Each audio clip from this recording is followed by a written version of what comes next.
I might have to stand. I know I'm sitting right now, but I got really excited because my best friend in the whole world, Ryan Holiday. Yes, the writer that we've had on a few times. He's changed the way a lot of you people think. And I'm so excited that he's here. Sims is gone. I said, stay at home. I don't need you today. Ryan, how are you? I'm really good. This is a special Friday conversation. Okay. So it's you and me hanging Tuesday. out. Yeah, but this is something I've seen you do on other podcasts, and I wonder if they were mad. You were on with Aubrey Marcus. Yeah. I recommend checking his stuff out too. And you mentioned the Saints-Falcons game. Okay. And I'm like, man, that was a long time ago. Yeah, this that's true. This dude probably had this interview in the can. You love to say what time it is. You know dates. I do know. I sometimes. I Okay. never know what day it is usually, Yeah. but yeah. I did reference that. That was an interesting game. It was an amazing game. And then Sean Payton blew So it. you are a big football fan? Ish, yeah. Okay. We introduced Ryan to you guys, it was 2 years ago, in case you didn't know, when he had the book Ego is the Enemy. This is after I had my Quake book, as Ryan likes to call it, Obstacle is the Way. Obstacle is the Way was a book that was rapidly adapted from the Patriots, the Seahawks. It spread all over the NFL. It preached Stoicism, which you describe as... I'd say it's an ancient philosophy, but it basically says we don't control the world around us. We control how we respond, which is basically the attitude you have to have in sports. And coaches agreed with you. And it took on a life of its own. Ego is the Enemy was great. And then I got my hands probably about a year ago or however long ago was on Perennial Seller, which if you are looking to get into really any industry, but especially one if you're interested in writing, highly encouraged. Perennial Seller is really asking the question, when something lasts for 100 years, did they set out for it to last 100 years, which I think was a very interesting question. And now we sit here today on the release day of your new book. I did not realize it was coming out today. Yeah. Conspiracy. Yes. Is this another baby out there in the world for you? Yeah. This was 18 months of an 18-month sprint, basically, about what I think is probably the most unreal, unbelievable news story of the 21st century. A billionaire spends $10 million in 10 years plotting the destruction of a media outlet that had thoughtlessly outed him. And even though it's the most covered media story of its time, nobody knew he was doing this because he was doing it completely in secret. And this is Peter Thiel, Hulk Hogan. Yeah, and somehow it Gawker. also invades Hulk Hogan. It also involves Hulk Hogan and Donald Trump and just about the FBI. It's just incredible. I'm going to be honest. I still sit with Perennial Seller. I came home and I found my girlfriend with her own copy of Perennial Seller taking notes, and she looked at me and she goes, "The nuggets in this are ridiculous." And I asked you this when we were back in the green room area. You've written so much, you've collected so many great moments from great men and great people and great women in history, and you put them into these books. But this is in the current and it's in the now. And it was just such a good story that you said, and Peter Thiel wanted to talk to you, Yeah. that you felt compelled to do it. I mean, if you swapped out the names, if it wasn't Peter Thiel, it was, Cornelius Vanderbilt, or it wasn't Nick Denton, it was William Randolph Hearst, it would still make complete sense and still feel like something that this is what robber barons do, right? They go on these insane quests, and it's actually in some ways it's the same story as the Count of Monte Cristo, and so it is this sort of timeless, sort of epic journey of revenge and poetic justice, but then it's somewhat Shakespearean in that Thiel succeeds. He goes after this media outlet for violating his privacy, and as a result of this conspiracy, becomes incredibly famous and deeply disliked by huge sections of the media. And so, to me, it fits in. This would be a story in one of my other books if it had happened 2 decades ago or 2 centuries ago, and so. I tried to write it that way. I have a lot of questions for the book. I want to Okay. get to that in a little bit, but first I kind of want to catch up because I haven't talked to you in forever. Let's do it. 2 weeks ago, I am partying in L.A. Okay. One of the biggest parties there. It was at 747 Warehouse. Downtown at the American Apparel Factory? That's nuts.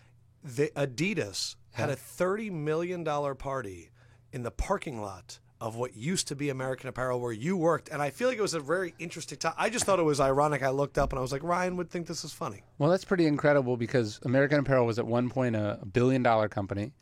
And then it sold after its second bankruptcy for $60 million. So Adidas could have bought 50% of American Apparel for the cost of this party. That one party. Yeah, I mean, that too is an almost Shakespearean, historical, sort of epic story of genius and passion and power and success, and then also catastrophic failure and comeuppance. Let me see if I can do this. Ryan Holiday drops out of school early, takes a $30,000 job, turns it into an actual job. Then, was it PR for American Apparel, or am I missing a step in there? I did some other things, but yeah, I was the director of marketing at American Apparel. And there was is it the owner or the creator, the founder of American Apparel? He basically did everything, yeah. It was his thing. And he was a crazy person. Well, yeah, oftentimes really brilliant people are crazy.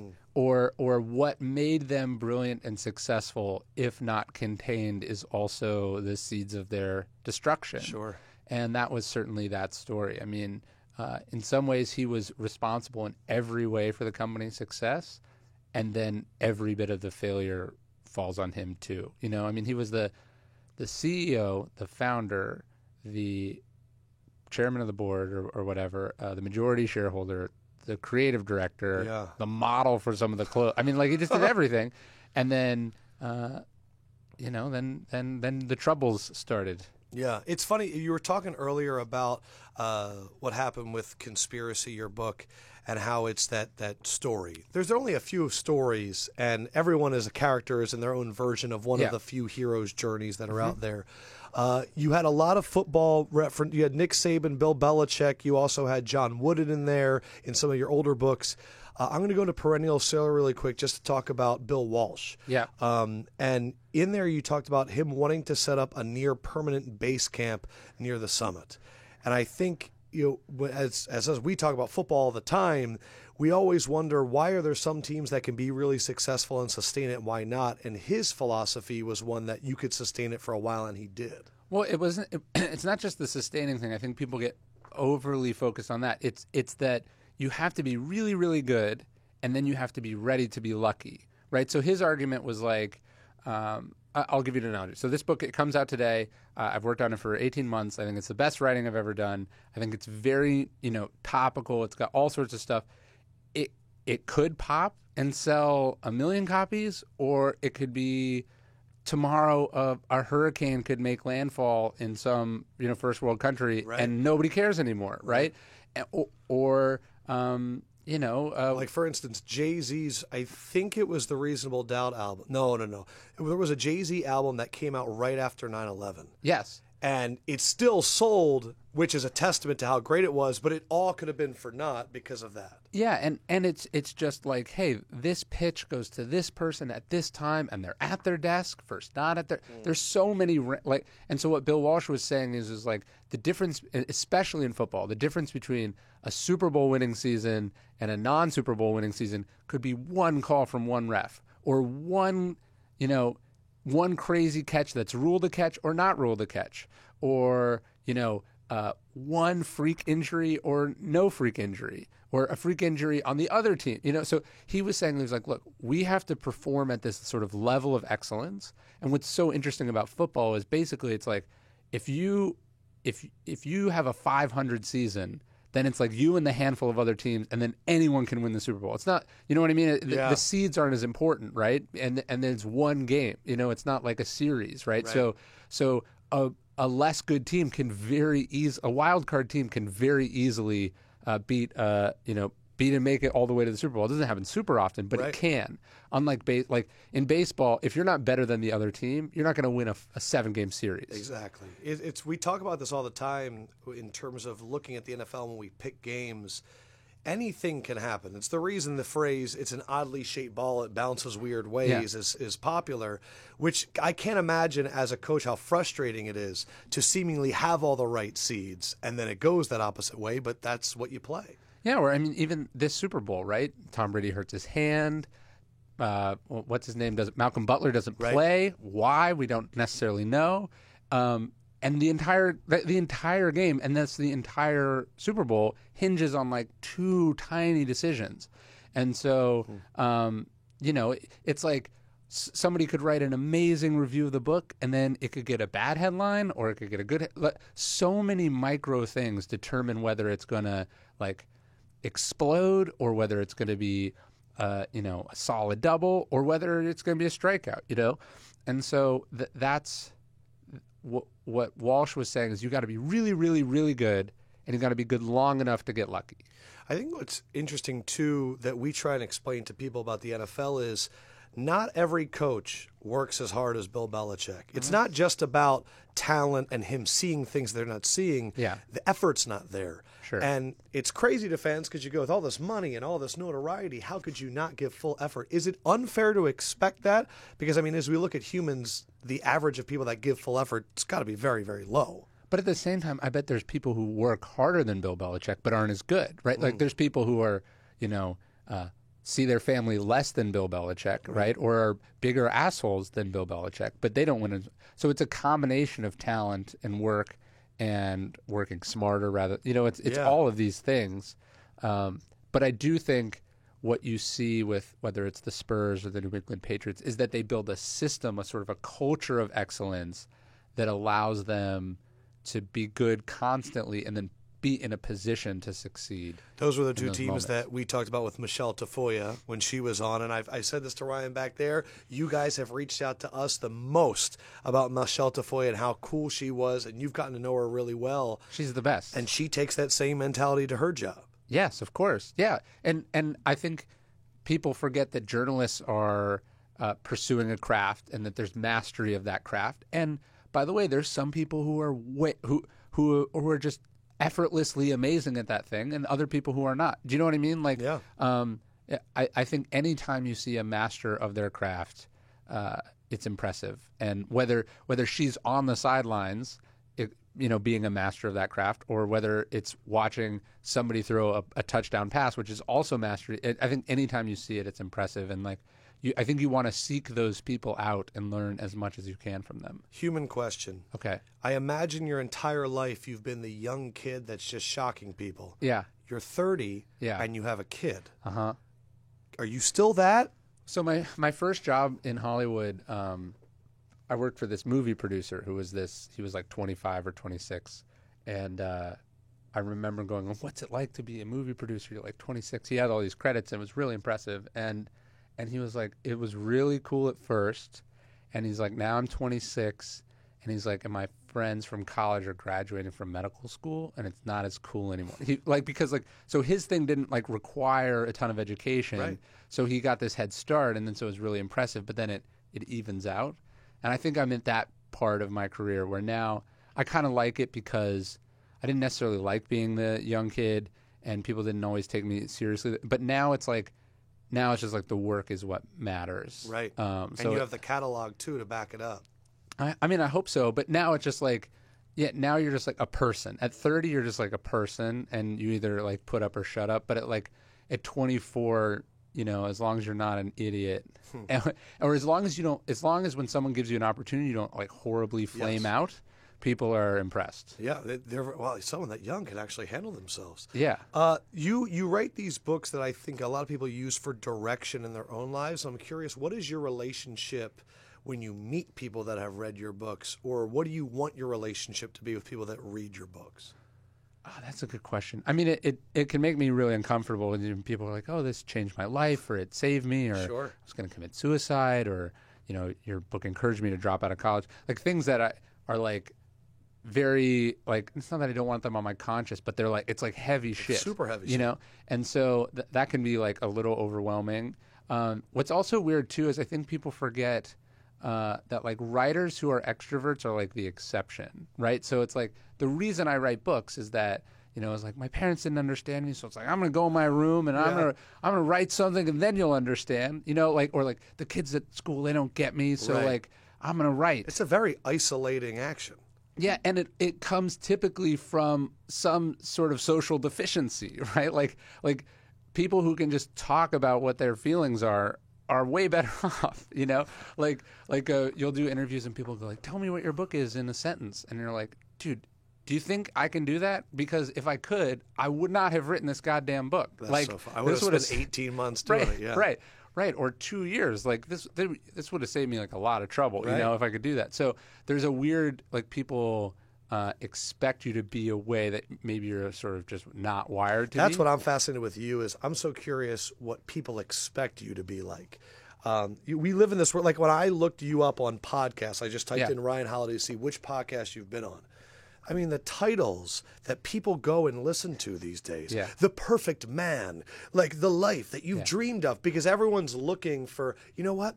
I'm going to use my 30 minutes on the train to become a better person. And since you're one of the people giving the guidance, I can't imagine how they approach you. Yeah, that is true. I mean, there's also, I think people expect a certain like intensity that's maybe not there. Like because your writing is very, it's time to have action now that you have like stuff like that. Yeah, well, the book should be intense, and the book is like the book is your best, most concentrated, like deep sort of work product, right? And then when you're just like talking to me on the street, you're getting like me pulling whatever I can out of my ass. Right, do you know what I mean? Right. Like, and people do that. Like they'll ask you a question and be like, "I've literally not thought about this ever before," and you're expecting like a quality equal to what's in the book. It's like that sentence that you liked in the book, I wrote 62 times. Completely unrelated. I saw a post on Instagram yesterday of Ben Simmons of the Sixers eating wings on top of his Ferrari. And the caption was, Ben hanging out eating wings, didn't want to talk to fans though, kind of was rude. Yeah. And I'm like, so, but you just walked up to him being like, hey, Ben, what are you going to do? Like, leave the guy alone. Yeah. No, I mean, that'll happen like on Instagram. Like I'll go for a run in a city and I'll post something and everyone's like, oh, do you want to hang out? And it's like, that's the opposite of what I would like to do. I can imagine. Not because not because of you, but because like I'm an asocial weirdo who. Well, no, you've also talked a lot about before. Like your time is super valuable. All of our times is super valuable, and there's a lot of things that you got to do. And on that trip, stopping having lunch with someone you've never met before is probably not at the top of the list. Yeah, that's true. I mean, and I get it. Like the night. I think also the reason I became an author is that like of all the things, right? It's like athlete or movie star or radio star or like authors like at the bottom of the hierarchy, and they get like recognized and bothered the least. It is the most introverted. Like how many people, like, my books have sold well. I would say like 25% of the people who read the books know my name. Like they just know the title and they read it. And then like what percentage of that 25% like flipped to the back and saw my picture and then remembered the picture? You know what I mean? Yeah, so but you also kind of hide your face in the photos. In some of them, but my point is like, the author is if you're like I'd like to be a involved in the public, like a public person in some way. Author is both the least paid and the least famous of all of them. So it's just something to think about. You, with Stoicism, keeping yourself at that middle ground. How often do you fall out of that, and how do you get yourself back into that? I mean, you try to. I think one, and this is something I talked about with Sabin that I've seen him talk about a lot, is this idea of like an inner scorecard versus an outer scorecard. So, what do you measure yourself by, right? And it's really easy to measure yourself, especially at first. You're like, okay, I want to be a best-selling author, or I want to have a podcast that does 1 million downloads, or I want to be a YouTube star, or I want to be a millionaire, or whatever it is. And that having that super far stretch goal is really motivating at first. But then, like, what happens if you get it? Now are you like better than other people for getting it, right? And then so it seems non-dangerous to attach like your identity or ambition to like some faraway distant thing in the future. But then if you're talented and you get it, now this is where ego becomes a problem, or the sort of the non-even keelness becomes a problem, because now you have it. So that must say something about you. And then say things keep going well and you're just on this ride where everything you do is better than the last thing. Does that mean you're better and better than other people? And the answer is like, no, of course not. Because what happens when you fail? What happens if your book comes out on the day after 9/11? Or what happens if you make something that's ahead of its time? Or what happens if you just get royally screwed, right? Does that mean you're a piece of shit? You know, like, and this is one lesson I talk to sports coaches about this all the time because I'm envious of it, which is like they win and lose so much. You know, like a baseball team, you're going to lose like 60 plus games in a good year. Yeah. So like, and some of those games are going to be great games. Like you're going to play great games and lose. We are very patient with baseball managers. Yes. And We learned something from this loss. Oh, that it was a good loss. You can actually say that. But I think they're ultimately what they become is indifferent to winning and losing, right? Like they have some higher, they have an, they know it when they see it, like when the team is doing what they're supposed to be doing. Do you know what I mean? Yeah. So like they become, they ultimately transcend winning and losing, and they have some higher metric that they're measuring. So like, and Saban has talked about this where it's like, they could be up by 30 points and he's like scowling on the sidelines. Meanwhile, they could lose a game by 1 point and he's going to be like, he's not going to be happy, but he'll go into that locker room less upset than on games that they've won because he measures himself by this standard of like how good I can be, Right. not what some random fan said was good or bad, or random commentator said was good or bad. Just for my own sanity, do you have days where you wake up and you go, you know, like just watching TV right now and eating some crap food, I could really go for that, or do you not even have those days? Yeah, of course. I mean, look. Thank you, Ryan. That there's really made me feel better. There's a line like a writer is someone to whom writing does not come easily. So there are days like on this book where I was like, this is impossible. This is not going to work. This is the opposite of what I want to be doing. Like I should quit. Sure. Or like it would be much more fun to go hang out, or it'd be much more fun. This is what Stephen Pressfield calls the resistance. It'd be much more fun to just get in a fight with my wife, or it'd be much more fun to get into it with a customer service person, or get distracted with email, or clean the house. Like the mind, when you're really pushing yourself and you're failing at it, will find an infinite amount of less painful but still shitty things to do instead. And that's what happens. Mine is cleaning, 100%. Yeah. My apartment is so clean. That's when you know that I haven't done shit, and I've done a lot of thinking and nothing's coming out. And in some ways that, like, so to you, not cleaning is probably harder than cleaning. Right. Like I found with running, like I run and that's like sort of my thing. And I've gotten to a point where like it's actually requires more willpower for me to say like, I don't feel good. It would be a bad idea to do this. Or, I promised this time to my family, right. Or, like I've got this assignment I have to do. It actually requires more willpower for me in the way that probably for a lot of these sort of work addict coaches, like them going to their kids' recital and not working is probably more an exercise of willpower than like pulling a 19-hour day. So I'm going to go back to perennial solar for the last time. There were 5 nuggets that I put in my top 5. Okay. So one I love, this is from Ernest Hemingway. We have a lot of young people that listen to this that either want to get into this profession, whether it's football, whether it's coaching, whether it's broadcasting, or they're just kind of excited about sports and they want to enjoy life. I think these are all things that you guys can use. First one is from Ernest Hemingway. The first draft of anything is shit. Yes. And that is such a simple thing that I really don't think people understand. And they go, oh, it hit me. Yeah. Sit there with it. No, even with my own books, one of the hardest things to remember, like let's say I'm 6 pages into writing this thing, I'm comparing it in my head to the first 6 pages of my last finished book, right? Because I've already forgotten what the first 6 pages were, and so you have to remember that.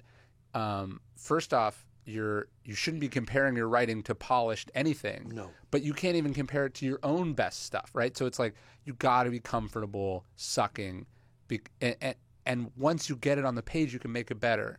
But if you don't get it on the page, it won't get any better. To that, my second favorite nugget is that art can't be hurried. And I think a lot of us try. Sure. I mean, I would have liked this book to be out sooner. It probably would have gotten more attention, but it took more time than I thought. We want things to be done fast because we think. I remember with my first book, it was like, if I don't get this out, like no one will read it. And then it turned out I was like 5 years too early. Like I had 4 years. I don't remember who said this, but when people tell you something's wrong or doesn't work for them, they are almost always right. when they tell you exactly what's wrong or how to fix it, they are almost always wrong. Yeah. I think it's Neil Gaiman. Yes, it is. And people will give you, especially as you become successful, people will give you all sorts of unsolicited feedback.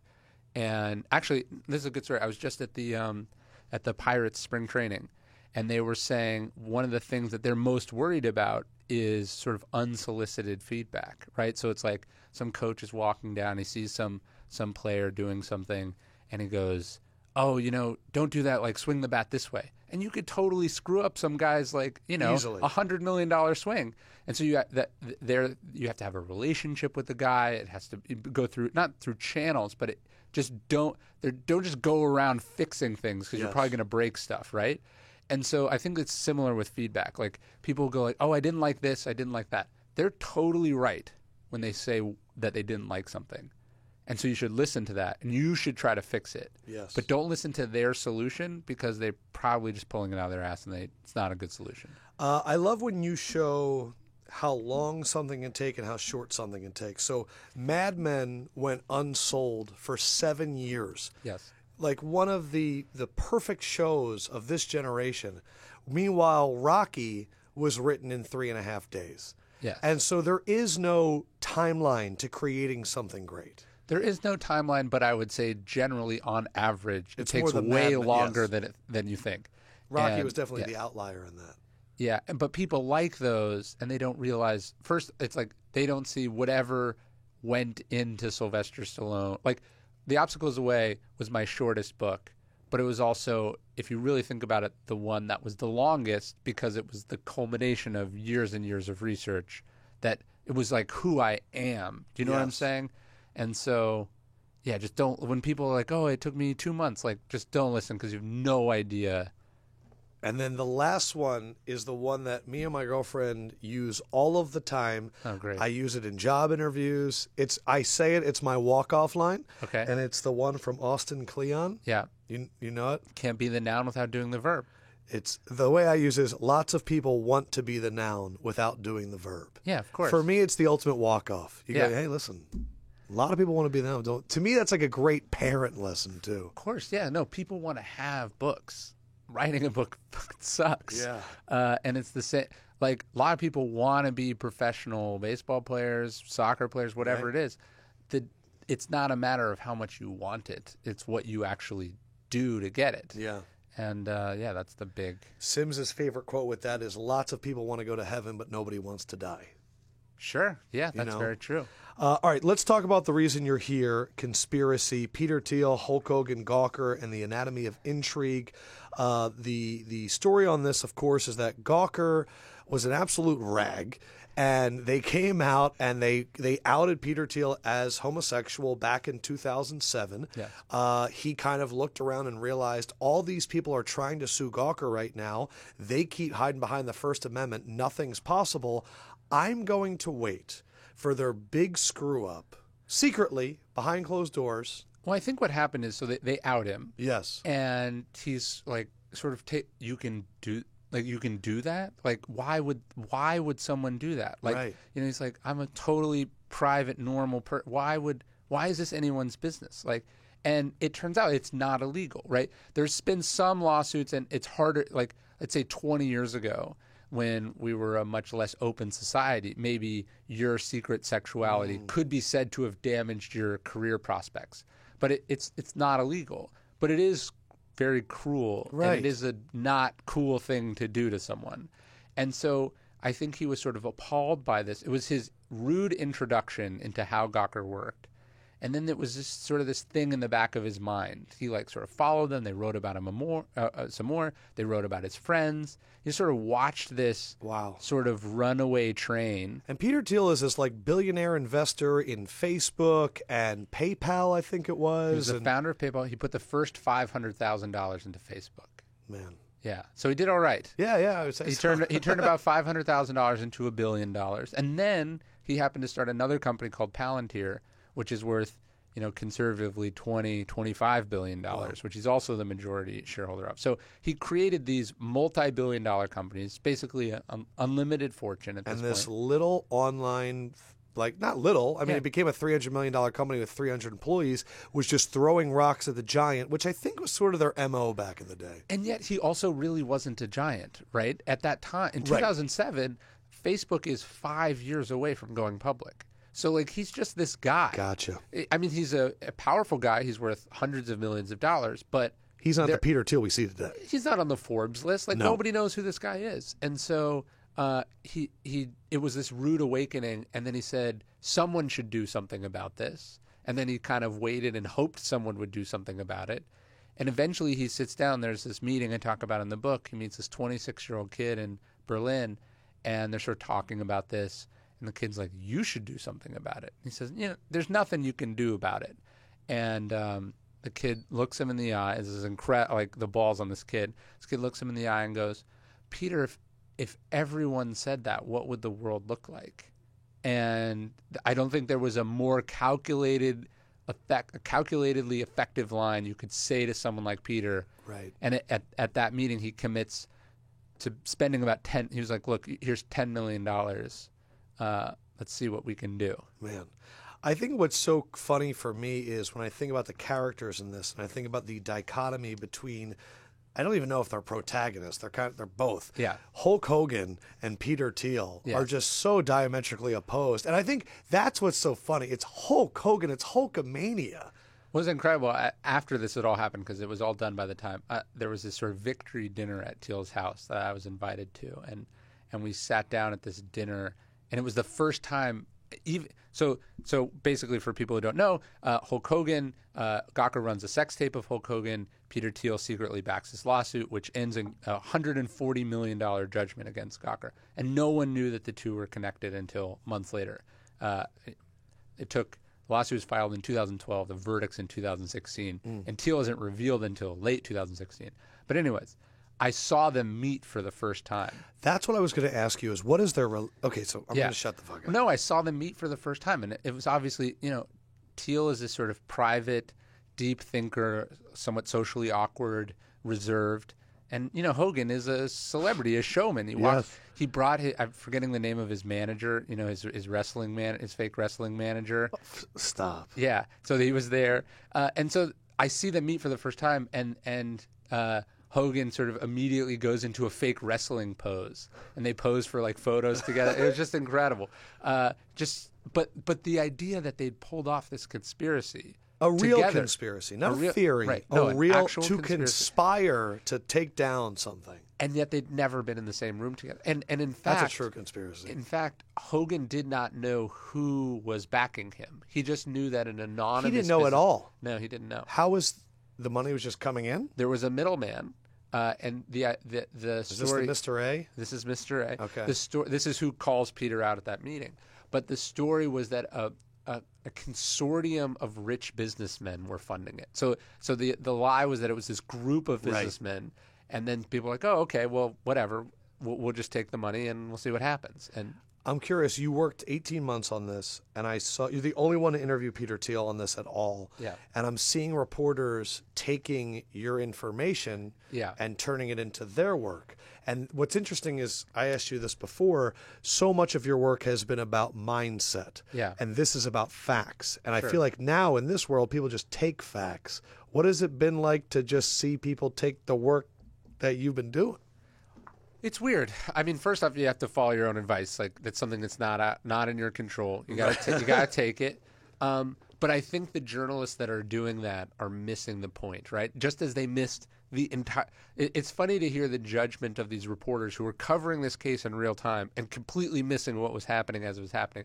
Then tell me things about the case or whatever. But the facts don't really matter. I mean, they matter, but like the story is what matters. And in 100 years, the story is what will matter. No one will care. Is this a perennial story? I think so. It's an epic story of revenge. I mean, the Count of Monte Cristo is like almost 200 years old, and it's been adapted hundreds of times. For sure.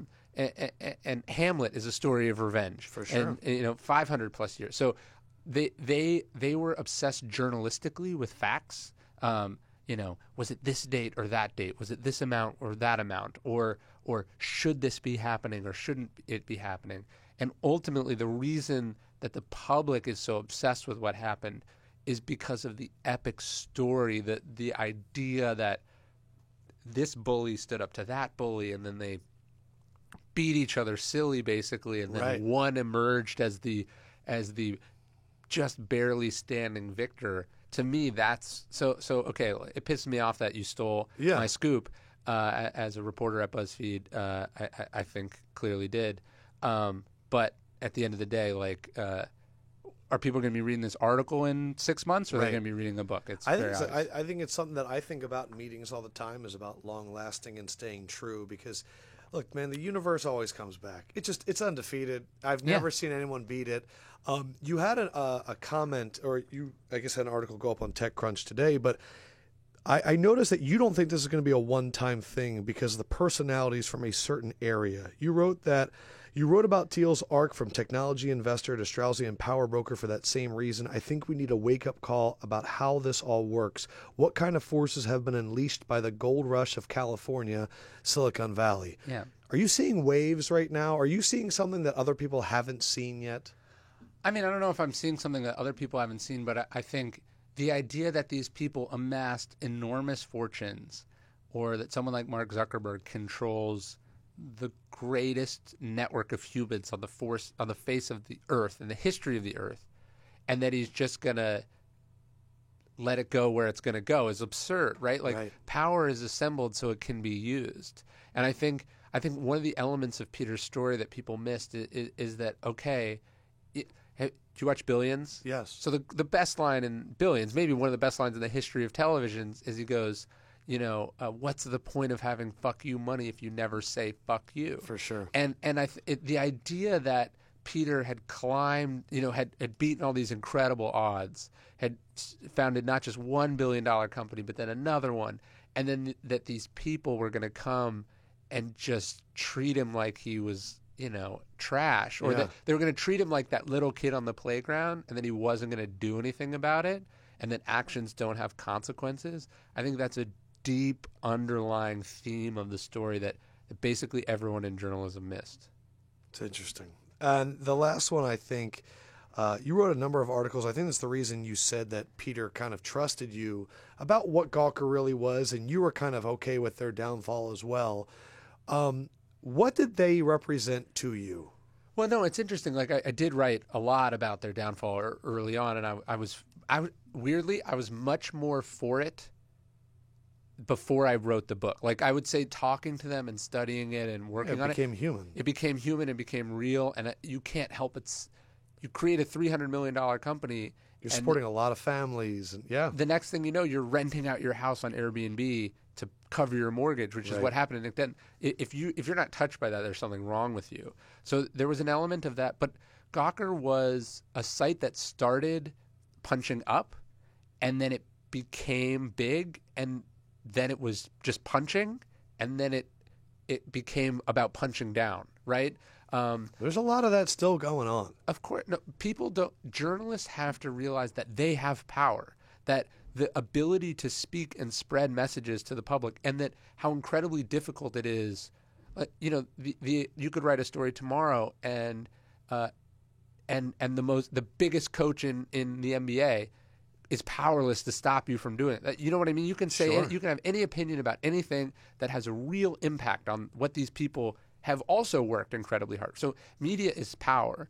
And I think journalists are used to being like the low man on the totem pole, that sometimes they forget that, in fact, they have an extraordinary amount of power, and that with that power comes some responsibility. You're right. I think about sports journalism. I think about all of the media, people being put into one room and getting fed like less than food. Sure. And, you'll come in when we want you to come in, and it's. Or I could just sit at home and write whatever I want right now.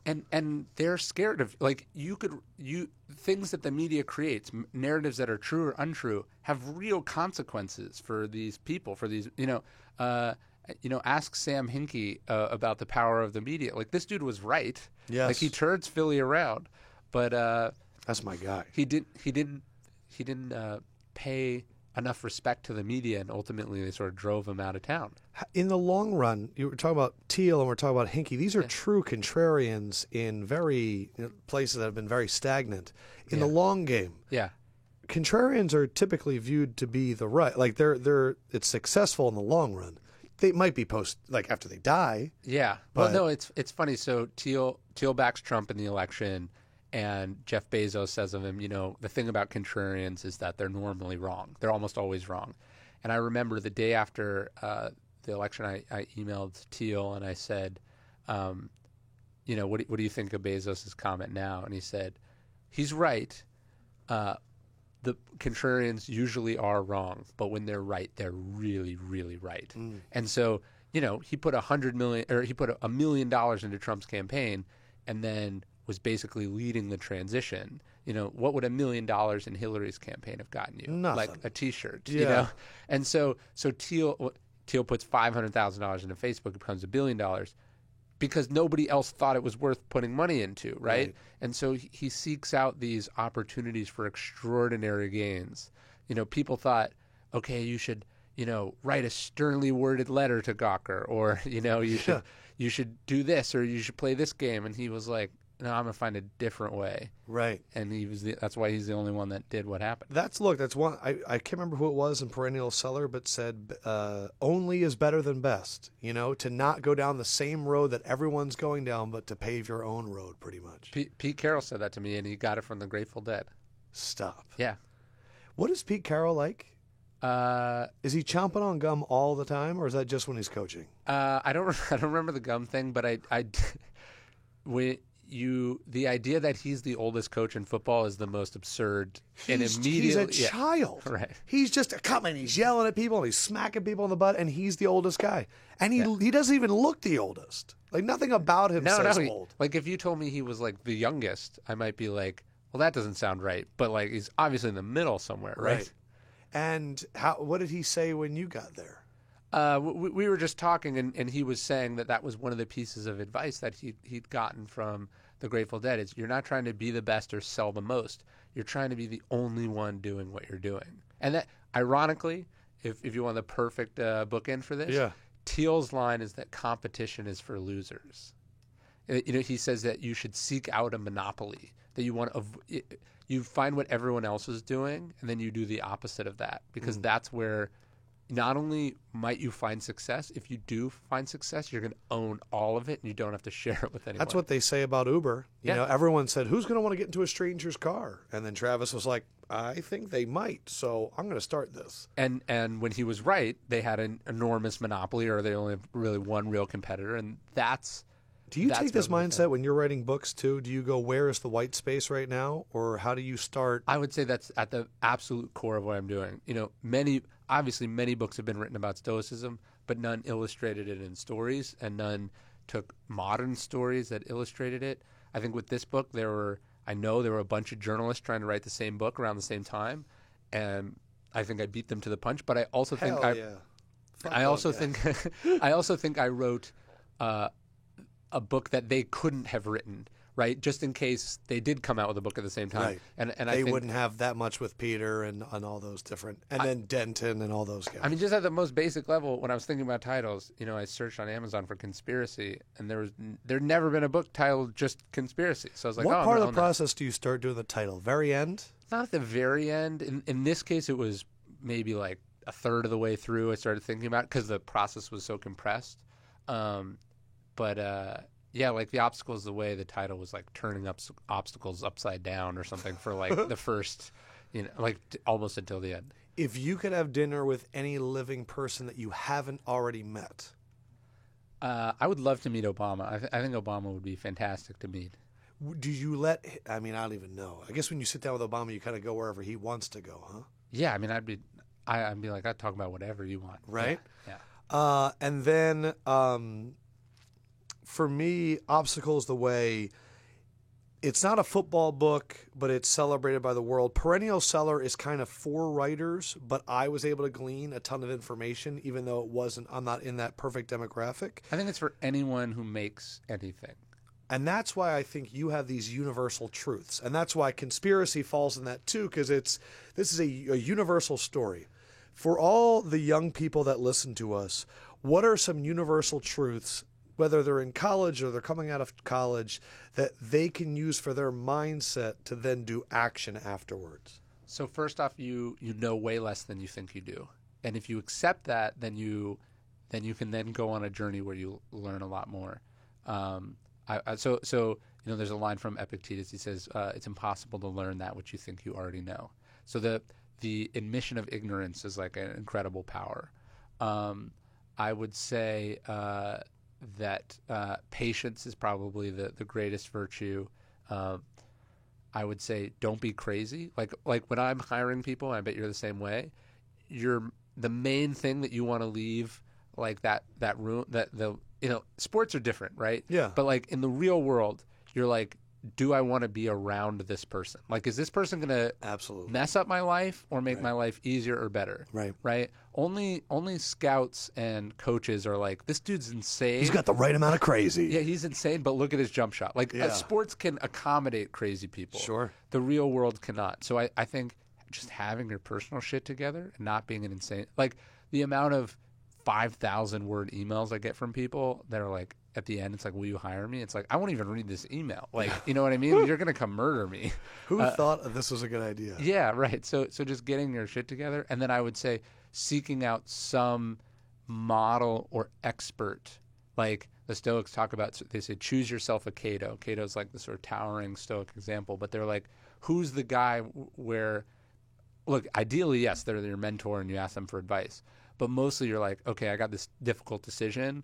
What would David do in this situation, right? Or what would Adam do in this situation? Yeah. And going, he would not do this, or he would do that, or he would be judging me. He would be judging me really hard if I said yes to this. Sure. And that sort of guy, and pick someone like historically great and use that as like. It doesn't have to be someone from the neighborhood. Like it could be anybody. Yeah, the Stoics say you don't choose your parents, but you choose whose children you want to be, right? So it's like you don't choose your mom and dad, but you choose like what lineage you're going to follow in. That's always something big that you always go through. Is it's bigger than you. It's a legacy thing, and when you think that there's so much on the line, you will act differently than if you have no care in the world. Yeah, sure. And sometimes you want to have no care in the world, but other times you got to take it really, really seriously. Yeah, and if you're young, enjoy being young, but at the same time, I would say have a code. I would say that the biggest advice I'd give myself at like 20 would be like, dude, relax. Like this does not matter at all. I know. You are taking this way too serious. And that goes to the crazy thing. It's like you are whipping yourself about this and literally no one cares. Like they don't even know you exist. Like relax. Because you have looked at all these great minds and leaders and you see how we remember certain people, who are the people in today's society that you go, they will last the test of time? Who are some perennial leaders that we have right now? That's a tough question. I would have I try to pick historical figures for precisely this reason, because their legacy has been sorted out a little bit, sure. Right? So I don't know. I mean, I think, and I'm actually, I would say closer to right than left in terms of my political beliefs. But I think Obama will be one of those people, if only for his temperament. Like I think we're especially seeing now the importance of temperament and sort of rational thinking and the ability to calm things down and slow things down. Maybe he got that probably a combination of sports and being from Hawaii for him. Yeah. So I think that's one of them. I mean, on the sports front, so many of we're in a weird spot sports wise where it's like Tom Brady's still playing and like we haven't that generation's not. I mean, Kobe only recently retired. Yeah. We're like still in a weird. Belichick will be one of those people. I think so. It's so funny because I look at Belichick and I see all the Stoic philosophies in him. Yeah, and it's like incidental Stoicism. Where I don't think he's reading a lot of ancient philosophy. He's just watching film. And that's just. What is your relationship when you see those people who just naturally? They haven't had to read all the books and kind of study all this text. Well, I'm super envious of that because like it didn't occur to me naturally. Right. And so... And it hit you college reading Meditations. Uh-huh. So what was Ryan Holiday like before you read Meditations? I mean, I think I had a natural predilection to it. I mean, it's not like... I don't think it was telling me anything I didn't know, but it was like telling it to me in a way it was like, oh, yeah, I agree with that. Right. That's my shit there. I align with that. Yeah. In a way that, like religion never had for me or, in any other sort of thing. So, yeah, I mean, I do tend to think that probably the most stoic people in history had no idea that's what they were doing. That's just naturally who they are.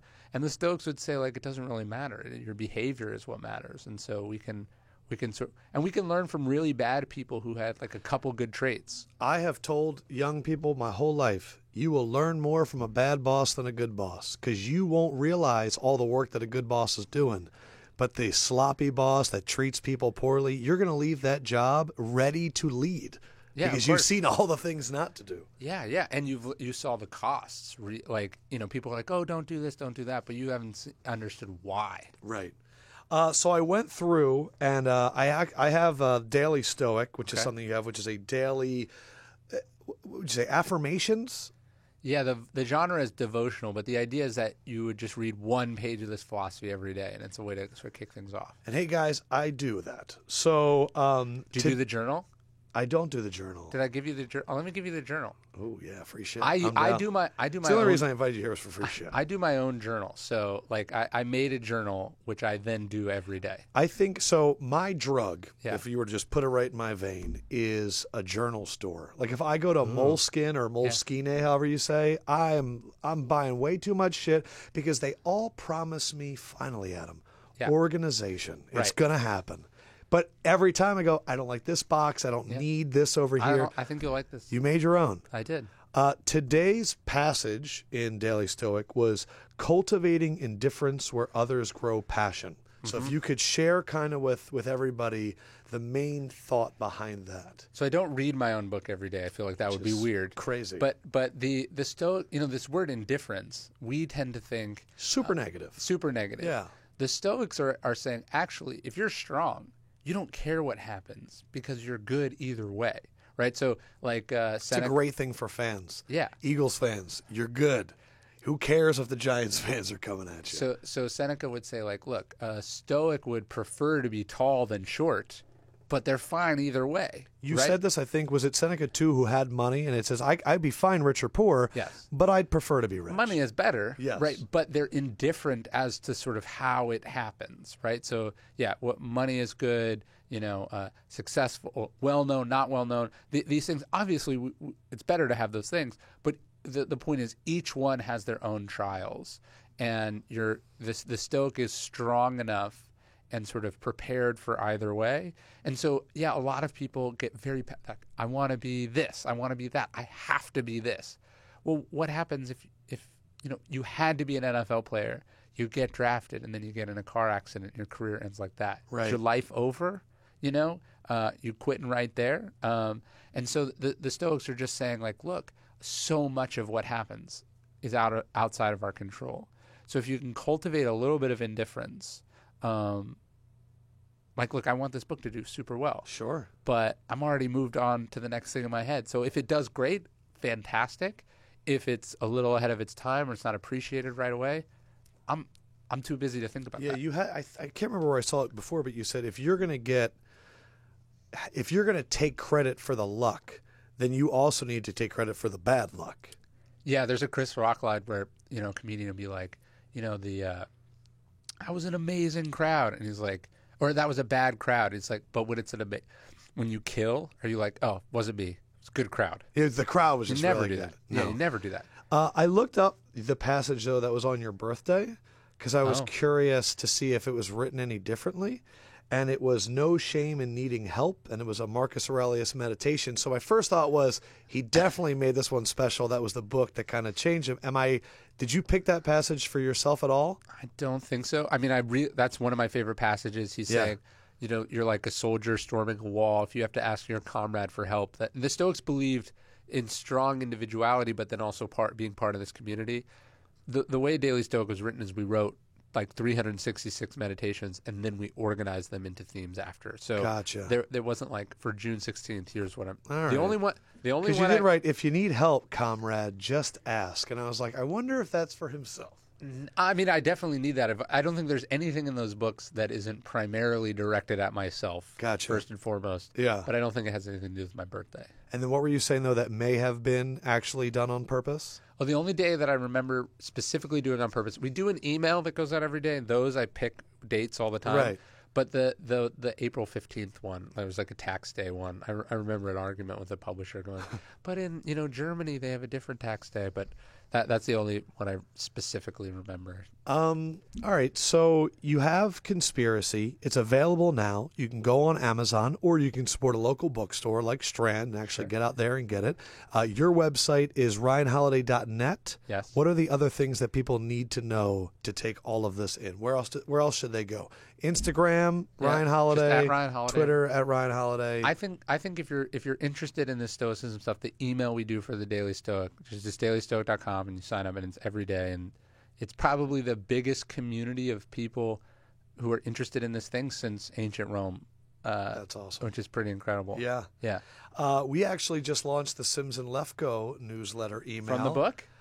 It's definitely part of the reason I There we freaking go. did it. So check that out. We're going to have extra stuff, videos, pictures. I'm going to write for it too, which is interesting because I am one of those people that could just talk for 2 hours. Yeah. And writing for me is like sitting down and, I'm going to hit backspace. That's why you should do it. It's holy harder. crap. It is harder. Yeah. I want to ask you like a million fucking questions, but we got to wrap up. Okay. Overall, I won the Super Bowl. I didn't win the Okay. Super Bowl. The Eagles won the Super Bowl. Sure. And I have learned from reading you that we should always remain an even keel. And it Yeah. was a very interesting moment for me because here I am at the peak of my excitement and just pure joy. And at the same time, I'm going, how does one balance that? Like, I was wondering, when you have a child, like, how did you stay even keel for that? Well, I mean, just not, eating horse feces is like even keel for an Eagles fan. You didn't throw a battery at anyone. You didn't climb any telephone poles. Gabe, do you see this? That's Even when it's Ryan Holiday, I'm getting the battery shit. That's a huge win, right? We did eat horse shit. Yeah. We didn't start that trend, though. Right. Yeah. What a trend. No, I think the idea is that even when things are killing it, just reminding yourself that like you don't need it to be this way. Do you know what I mean? That you'd be I fine could be either that way. way anyway. Yeah. Right. Good. That you'd be fine if they lost, and you'd be fine if they won 20 more times in a row. I just know this. We have had Rich Cohen on this podcast before. He is writing right on the top of conspiracy, brilliant and terrifying. Rich Cohen is my favorite author, like just in I would terms say of mine like too. books. And he is not going to throw his. This is, I can already tell from the reaction. I saw a review of it in the New York Times, and they were like taking shots at you. It seemed like they're like, know who Ryan Holiday is, but then they were like, but we have to admit, it's an absolute page turner. This could, and I think it absolutely will, be one of the pinnacle stories of our time in terms of this story, conspiracy, these characters. Get out there, check it out, support a friend of the podcast, and Ryan Holiday has become a friend of ours. Ryan, I appreciate your energy. I appreciate your time. You are the man. Thank you, dude. Yeah. As always, hit us up on social at Sims and Lefko. Hit us up on Instagram or Twitter and take a look for that newsletter. We've already got like a few hundred people subscribed to it. I wrote something about hand size for the combine because nothing shows the true measure of a man than the size of his hand. Love you guys very much. For Ryan Holiday, for Sims, Fencher could save good evening, and I am the LEFKOE man. We will holler at you soon. Talk to you later.